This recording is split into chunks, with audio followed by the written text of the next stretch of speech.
ನಮಸ್ಕಾರ ವೀಕ್ಷಕರೇ, ನಮ್ಮ ಸಿಂಪಲ್ ಅಡುಗೆ ಯೂಟ್ಯೂಬ್ ಚಾನಲ್ಗೆ ನಿಮಗೆಲ್ಲರಿಗೂ ಸ್ವಾಗತ. ಇವತ್ತು ನಾನು ನಿಮಗೆ ತಿಂಗಳವರೆ ಬೀಜದ ಸಾರುಪರಿ ಮಾಡುವ ವಿಧಾನವನ್ನು ತಿಳಿಸಿಕೊಡುತ್ತೇನೆ.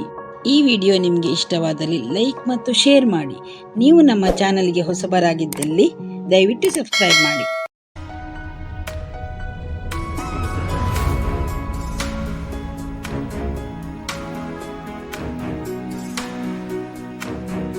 ಇದಕ್ಕೆ ಬೇಕಾಗಿರುವ ಸಾಮಗ್ರಿಗಳು: ದೊಡ್ಡ ಕಪ್ಪು ನೆನೆ ಹಾಕಿದ ತಿಂಗಳವರೆ, 2 ಮೀಡಿಯಂ ಸೈಜ್ ಆಲೂಗಡ್ಡೆ ತುಂಡುಗಳು, 3 ಹಸಿಮೆಣಸು, ಒಗ್ಗರಣೆಗೆ ಬೆಳ್ಳುಳ್ಳಿ ಮತ್ತು ಗಿಡ್ಡ ಒಣಮೆಣಸು. ಮೊದಲಿಗೆ ತಿಂಗಳವರೆಯನ್ನು 6 ಗಂಟೆಗಳವರೆಗೆ ನೀರಿನಲ್ಲಿ ನೆನೆ ಹಾಕಬೇಕು. ನೆನೆ ಹಾಕದೆ ಬೇಯಿಸ್ಲಿಕ್ಕೆ ಆಗೋದಿಲ್ಲ. ನೆನೆ ಹಾಕಿದ ನೀರನ್ನು ತೆಗೆದು ಕ್ಲೀನ್ ನೀರಿನಲ್ಲಿ ಒಮ್ಮೆ ವಾಶ್ ಮಾಡಿಕೊಳ್ಬೇಕು.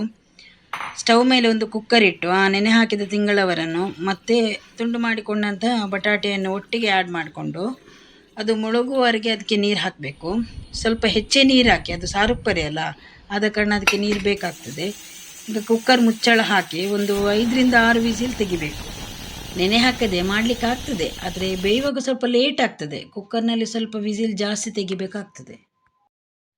ಈಗ ನೋಡಿ, ತಿಂಗಳವರೆ ಒಳ್ಳೆ ಬೆಂದಿದ್ದೆ. ಈಗ ಬೆಂದ ತಿಂಗಳವರೆಯನ್ನು ಬೇರೊಂದು ತೋಪಿಗೆ ಟ್ರಾನ್ಸ್ಫರ್ ಮಾಡಿಕೊಳ್ಳಿ.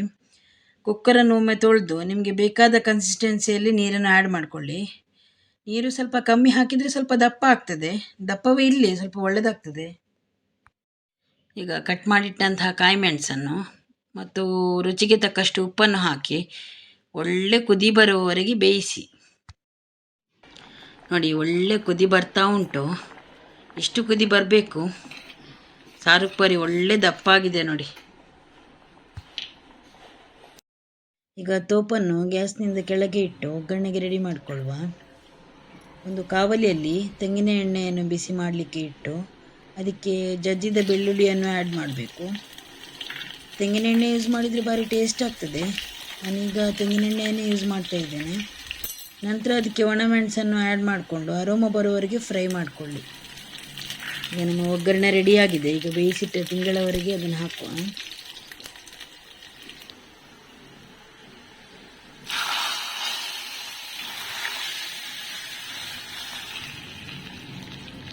ಒಗ್ಗರಣೆ ಹಾಕಿದ ನಂತರ ಮಿಕ್ಸ್ ಮಾಡಲಿಕ್ಕೆ ಹೋಗಬೇಡಿ.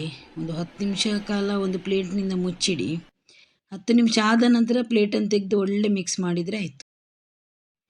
ಈಗ ನಮ್ಮ ತಿಂಗಳವರೆಯ ಸಾರುಪರಿ ರೆಡಿಯಾಗಿದೆ. ಧನ್ಯವಾದಗಳು.